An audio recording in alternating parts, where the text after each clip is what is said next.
Hello and welcome to episode 6 of the adventures of Ceridwen.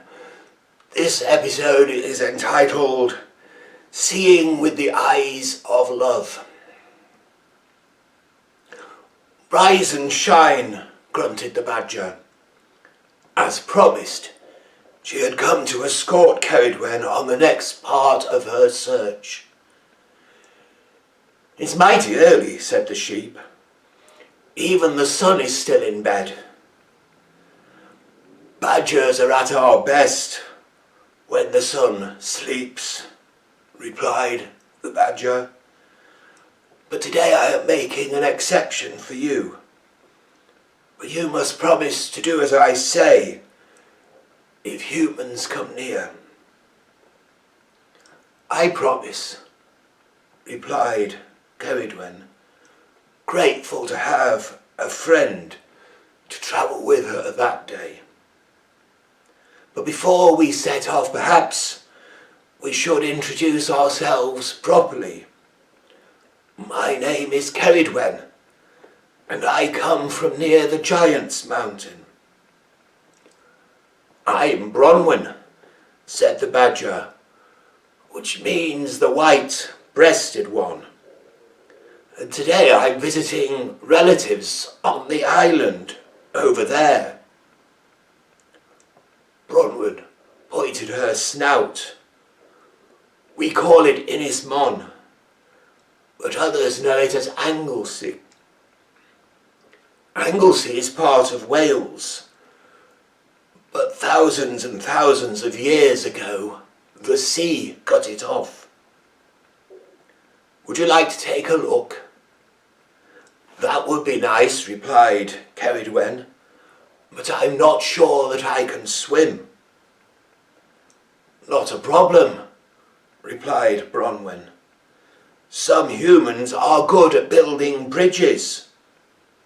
It's just a pity that they let cars and lorries drive over them. So they set off. It was still dark, so very few humans were moving around when they crossed the bridge. Ceridwen could feel the wind and could hear the water down below.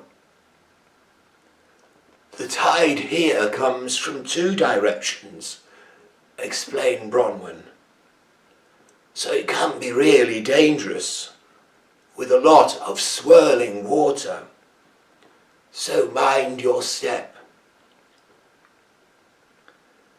As they reached the end of the bridge, a stern but small voice called out, "Who goes there?" "Where did that come from?" said Ceridwen. "Over there," replied Bronwyn. "Who goes there?" This time, the voice came from the opposite side.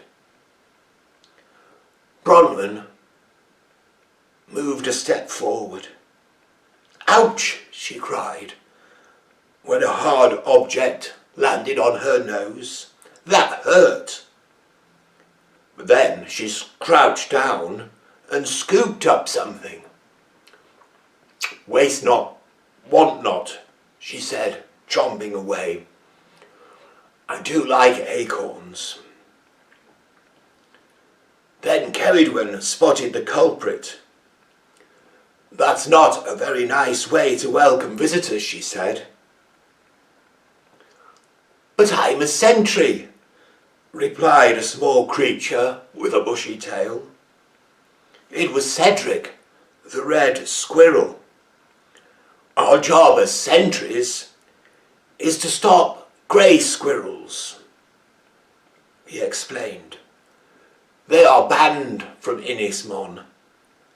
This island is red squirrel territory." "We have another squad at the big bridge over there," piped up another squirrel, pointing her tail at the bridge that carries trains as well as cars onto the island. "That's where our most fierce commander stands guard, Cedric's companion said with awe. She has the finest ginger coat, and her name is Boudica. Eventually, when he was sure that neither Ceridwen or Bronwyn were grey squirrels in disguise, Cedric came a little closer to them and explained to them how grey squirrels try and move in, pushing and shoving and passing on their germs.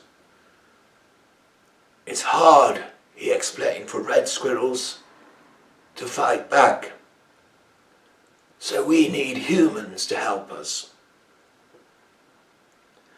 After he had finished his explanation, the two companions carried on as quickly as they could through the village by the bridge. And they only had to hide once when a milk float came rattling by. After that, as the sun began to rise, they managed to avoid where humans lived for the rest of the day. They headed for a place called Penman Park, where Bronwyn's cousins lived. When they arrived, Ceridwen spotted a sign for another holy well. My cousins told me that the water in that well is good for the eyes, said Bronwyn. Ceridwen remembered what Bruce had said to her about taking care of her eyes and the eyes of the heart. Thank you for bringing me here, she said. If you don't mind, I'd like to take a closer look at the well. Perhaps it will do me some good for my eyes as I continue the search for my family. So she said goodbye to Bronwyn and set off towards the well. And the track took her close by the sea. She could smell the salt and the seaweed in the air. And Ceridwen took in a big breath. Eventually she arrived at a church that was surrounded by the remains of older buildings. Here she found the well. As she moved closer, Ceridwen saw a beautiful white dove sitting on the branch of a small tree. Hello, said the dove. Welcome to St. Cereol's well. Humans have been coming here for many years, but the rest of the animal kingdom has known about this spring for much longer than that. Is it true that the water can help you see better? Asked Ceridwen. I can tell you what helps to see things best of all, replied the dove. Love.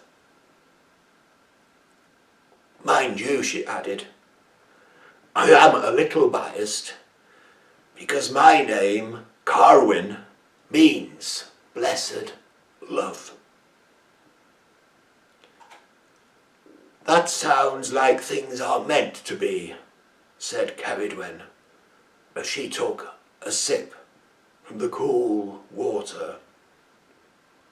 I hope I can learn to see things with the eyes of love. Opposite the old church was a building unlike any Ceridwen had seen before.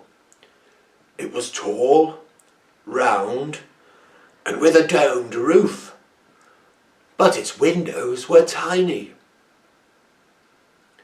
That's where I live, said Carwyn.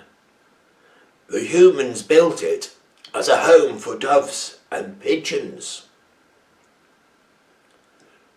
Ceridwen looked up and saw another bird poking its head out of one of the windows. It had a very colourful beak, like a rainbow, and most of its feathers were black. "What are you doing there?" asked Ceridwen. "You're not a dove or a pigeon, and I've been told that this building is a hotel for them." "I'm a puffin," said Dylan. I explained that his Latin name was Fratacula, which means little friar or little monk. He said, "If you think about it, this place is where monks used to live, so I kind of fit in." "But the real reason I'm here," said Dylan, "is that I was a bit lost and exhausted after a very long time at sea. Kind Carwyn invited me in for a rest. She even fetched me some sand eels for supper, even though she doesn't eat them herself." "Carwyn really does look at things with the eyes of love," thought Ceridwen to herself. "Anyway, I think I'm just about ready to finish my journey," continued Dylan.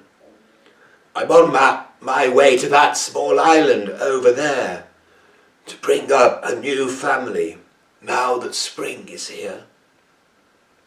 Did you know they call it Puffin Island?" "No," said Ceridwen. "But for a long time, puffins stopped going there," said Dylan, "because the island was taken over by rats." "So why isn't it called Rat Island?" "Because the humans prefer puffins, I guess," said Dylan. "How do you know that?" "Well, for a start, they're always coming to watch us with their binoculars, cameras and video recorders. We have to escape far out to sea for months and months just to escape their attention." "Perhaps the humans love you," suggested Ceridwen.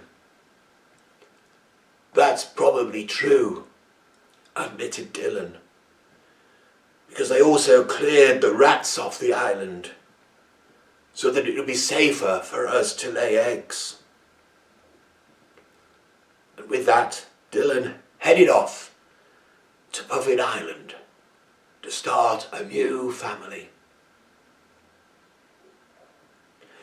It was too late for Ceridwen to go any further, so she found a sheltered spot near the well to settle down.